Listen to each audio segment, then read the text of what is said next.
two main theories coming to the Deontay Wilder vs Tyson Fury fight is that Wilder is going to have to land a big right hand in order to get a win, and that all that Tyson Fury needs to do is to avoid that right hand in order to win a decision. But there's more to Wilder than just that concussive power. There's also the awkwardness, the underrated reflexes, and his overlooked hand speed. First, let's take a look at how Wilder is harder to hit than it seems. Sure, he's often off balance, out of position to counter properly, and sloppier than a $5 hooker, but it's precisely such unexpected movements that make him hard to hit. First of all, he's actually pretty quick on his feet, and so far, he has managed to use his height and reach advantage to good use. Look at how he's able to back up against Ortiz, stretch his arms out, and kept the technically superior boxer at length, thus preventing him from landing his big left hand. He also leans back, which creates even more distance from his opponent's hands.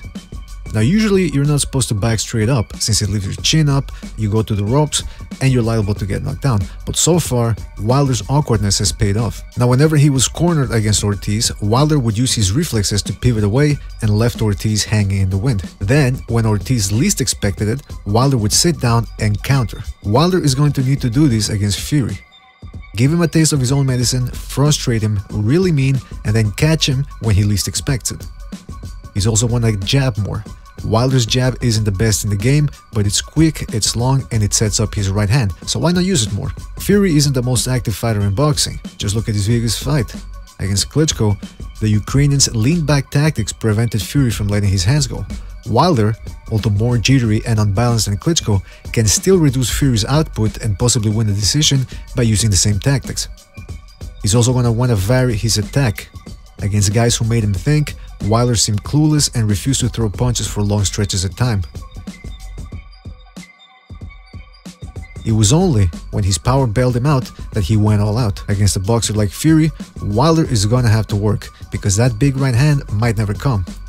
Wilder needs to work off the jab as well, hook off of it and feint. He's also want to curb the right hand, don't just throw it straight all the time, vary its axis, vary its angle, and he might just get lucky. If he can do that, he should be able to land that big right hand. Let's talk about that right hand. Here's the beauty of it. It doesn't even need to land on the chin. Wilder can land it on the forehead, on the temple, and his opponent's gonna go down. I mean, look at Fury. When he was jumped by Cunningham, it was from a shot to the temple. Also, Fury fights a lot with his hands down, and he dips down in order to avoid right hands. But again, one shot to the temple or forehead, and he's going down. So the lesson for Wilder? Let your hands go. Forget the chin, forget the perfect shot, just hit whatever you can find. Now, what Wilder can't do is rely too much on his reflexes. Against the older, slower, and shorter Ortiz, Wilder was getting caught with jabs because of his lack of a guard. Unless you're a technical master, you don't fight with your hands down. Same goes when he jabs.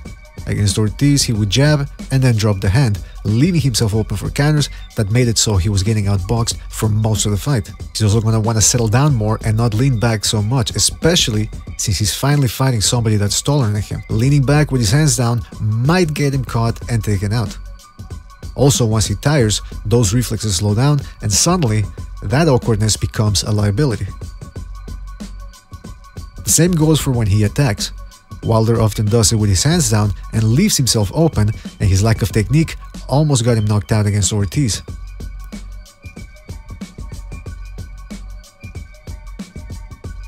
And lastly, he has a very nasty habit, which is that when he throws the right hand, he squares himself up, which leads him to leaning back.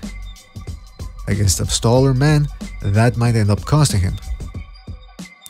If Wilder can maintain his composure, let his hands go, and frustrate Fury, there's a very good chance of not only landing a right hand, but perhaps even winning a decision.